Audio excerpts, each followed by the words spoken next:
And quilters love to share advice. They love to help, but occasionally that just doesn't sit right, or it made quilting feel way more serious than it needs to be, or it may have even like completely discouraged you, which is the opposite of what the advice should do. So today I want to talk about some of the best quilting advice that I have ever received, and the kind of advice that I want to talk about is the kind that truly made quilting more fun and approachable for me. And I am also going to share some advice in case you have run across this that let's just say it wasn't advice that I really took to heart, okay? It's not that it was bad advice per se, it just wasn't for me. Welcome to Loose Threads and Stitches, the podcast where we chat all things quilty, creativity, and life. I'm Kristen from ISeeStarsQuilting, and around here, we believe that quilting should be about joy, not pressure. So let's take a lighthearted look today at some of the quilting wisdom and remind ourselves that the only right way to quilt is the way that makes sense to you and makes you happy. So here is one tip that has been really helpful for me in my journey, and that is the phrase, finished is better than perfect. I'm going to say that one more time for the people that really need to hear that one. Finished is better than perfect. So it is a game changer because it is something I try to remind myself of quite often because I am such a perfectionist at heart. I get giddy when those seams line up, y'all. Like when it lines up and I don't have to fudge and like really mess with the seams to get it to line up. Like I get giddy, okay? And I have to remind myself that finish is better than perfect when I start to overthink a project. It is so easy to get caught up in like the tiny, tiny details of sewing every little seam perfect and doing those flawless quilting stitches. But you know what? At the end of the day, a quilt that is finished and loved is always better than a quilt that is still sitting in pieces, waiting for perfection and hasn't seen the light of day in who knows how long, all right? So if you've been struggling to finish a project because it's just not right and you're frustrated over things not coming out perfect, consider this your permission to let go and just finish it anyways. You know, if you just can't live with the imperfections in that quilt, make that quilt, and then I want you to go and donate it to somebody who will love that quilt to pieces, okay? Like a quilt is still a quilt, and I think that those flaws actually give it character in the end, right? It does. It kind of gives it character, and shoot, you could come over to my house, and every single quilt that we have in my house, I will point out to you all of the mistakes that I made on that quilt, because yes, I still know all of the mistakes that I made on each of my quilts, but you know what? They are loved. They're loved and they're used in my house. So we're going to balance that great advice with some not so great advice. And this is all tips that I have been told as I have been on my quilting journey. Okay, so this is some advice that I did not take to heart, and that is you have to press every seam open. And I remember the first time somebody told me that pressing seams open was the only correct way to do it.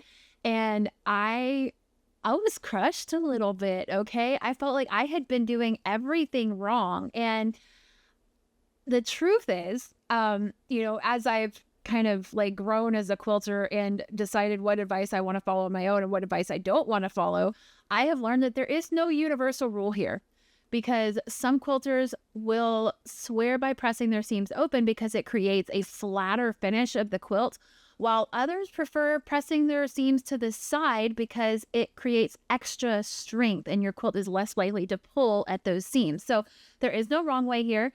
It's just whatever way works best for you, okay? So don't let anybody bully you into saying that you are pressing incorrectly. Now, I will say pressing is important, okay? But how you do your pressing is, that's up to you. Some more good advice would be a walking foot will absolutely change your quilting life. And it's so true, because if you are struggling with your domestic sewing machine and like fabric is shifting underneath while you're working on the quilting and you're getting these wavy quilting lines, or you're just like frustrated when those sewing lines or sewing layers rather aren't working together, a walking foot is going to be the tool that can make everything so much easier for you. Before I even knew what a walking quilt was, I used to fight with my quilts and like wondering like how on earth do people get these like extravagant detailed designs. And somebody asked me if I had a walking foot and I was like, well, you know, I have 2 walking feet. Like, what are you talking about? Because I didn't know that there was a walking foot for the sewing machine. And she let me try hers and it was like magic. It really is the quilting tool that you need to have. Now you can get some that are like just generic brands on Amazon, or you can look up one that goes specifically with your machine.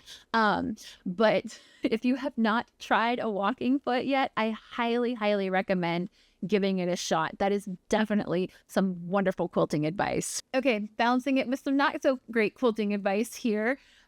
Number 2 on the advice I did not take list would be never use precuts. Somebody once told me using precuts is cheating. And I have to say wholeheartedly that I disagree 1,000%. Now, over the years, the use of precuts has definitely become more mainstream than I would say, 10, 15 years ago. Even though they were available then, it's definitely become more mainstream as more modern quilters are getting into it. And we are working with like the entire line of fabric and not just, whatever fabric we can find on the shelves at the big box stores, right? So precuts are such a great way to jump into a project without spending hours and hours cutting fabric. They are especially helpful for quilters who have a limited time or you just want to start sewing instead of like measuring out a million tiny pieces, going to the fabric store, having to figure out how much yardage you need for each of them. You know what? If you love precuts, use them proudly and just love them, and you just go for it, okay? It's time for another good advice here, and that is, sweetheart, there are no quilting police. There are none, and there is nobody who has somehow been given the rights to judge your quilts unless you put them in a show to be judged, okay? So this one might be a favorite of mine because when I was beginning quilting, I don't even know how I found out about the quilting police. My quilting journey has been mostly self-taught on my own or with a few other like trusted people that I will go to for advice. Also YouTube, but quilting is supposed to be fun, and there's so many different ways that you can do things, whether you love to be traditional quilter or you're a hand quilter or you are completely into modern and improv quilting, whether you like machine quilting or even like glue basting versus like hand basting. There is room for all of it. You don't have to do things a certain way to be a real quilter. If you are creating something that you love, you are absolutely 1,000% doing it right. And I don't want you to let anybody tell you differently, okay? That is the truth right there. Now, when it comes to like entering your quilt into a show to be judged or something, there has to be some criteria in which they compare the different quilts to each other. And there is a, let's say, how shall we say, like there is a preferred technique over other quilts, right? Or other quilting techniques, right? So there are like certain criteria that they judge on. But if you're a beginner quilter who doesn't really have the desire to enter quilting shows and be judged and like win giant quilting awards and all of that, you just want to make quilts for like your grandkids or your new niece or something like that, do what you want to do. Because that quilt, I guarantee you, that quilt is going to be a very different quilt than the one that is on the wall in the like quilt showroom, okay? The one that's on the wall in the quilt showroom, and I I'm going to get off topic for just a second here, but I will come back to the other advice. I promise you. The quilt that is on the wall in the showroom is never, never, never going to be laid out on the ground for a family picnic. It is never going to be put on the living room carpet so a baby can roll around on it and play with their toys. It's never going to be sat on by a dog, right? Like it's not. Like, that is a work of art. I wouldn't do that for like a major painting or anything either, right? Like, it's a work of art. Something like this, like I have right here that I'm sitting snuggling up with today. It's perfectly fine if my dogs trample all over it. Like, it's perfectly okay for me to loan it to my kids to go take on a picnic out in the backyard. It's a very different type of quilt. And this quilt right here is full of flaws, and I still absolutely love it. There are no quilting police. And I'm going to go into mom mode right here, and then I swear we'll get back on topic. But if you have somebody that is telling you that you are doing things incorrectly, but it is not in a helpful way, or they're telling you something that doesn't quite feel right with how you want to do things, then it's okay to listen to that advice and not apply it. It's also okay to know that, maybe that's not the person that you go to for advice, and just kind of put that in the back of your mind. But don't let it like ruin your creative energy for somebody to tell you that you are doing it wrong. Because if you are enjoying it and you are creating something that you love and you are getting the joy out of that, you're doing it right. Okay, so back on topic, like I said, we're going to go for some more not so great advice. And that is, you shouldn't buy more fabric until you use what you have. Yeah. How long do you think I actually gave this one any thought whatsoever? We've all heard this, right? And while I do think it is great to use the fabric in your stash, and I think that, for some people it is a budget concern, and you want to make use of the things that you own and not just go out and buy something brand new every time you need something. But I also believe that fabric collecting and fabric for quilting are two different hobbies. Yeah. And inspiration also comes in waves. So sometimes the perfect fabric for a future project just has to come home with you. So yeah, use your stash when you can, but don't feel guilty for adding a little more joy to your collection when it comes across your path. So this kind of brings our little back and forth to a conclusion here, but I do want to acknowledge one more time that there are times when the rules really do matter. Like if you're entering a quilt competition, if you are aiming to have your quilt judged, then precise seams, consistent stitches, and certain finishing techniques really do make a difference because of that criteria that has to be judged on.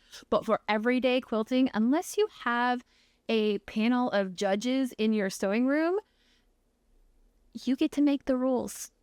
Also, in my book, if somebody is going to pick apart the quilt that I made, they don't get to keep it.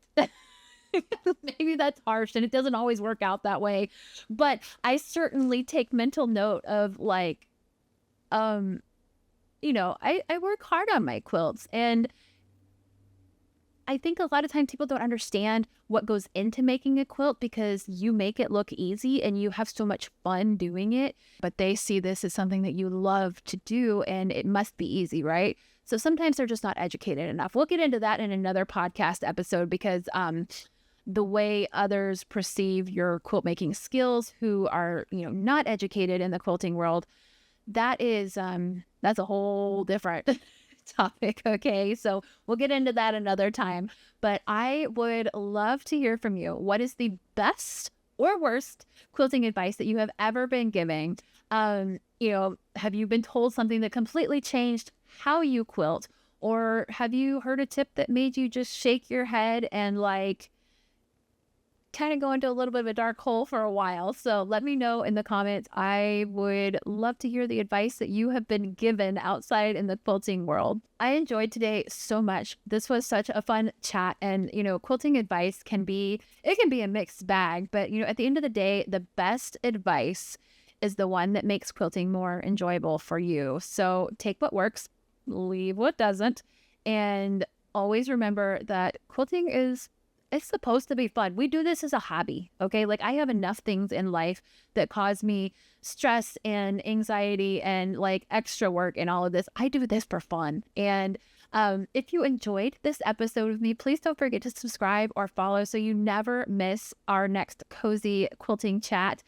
And if you have received some truly unexpected quilting advice, don't forget to leave it in the comments down below. Until next time, keep stitching, keep experimenting, and most of all, enjoy every step of the process. I'm Kristen with ISeeStarsQuilting.com, and I'll talk to you soon. Bye.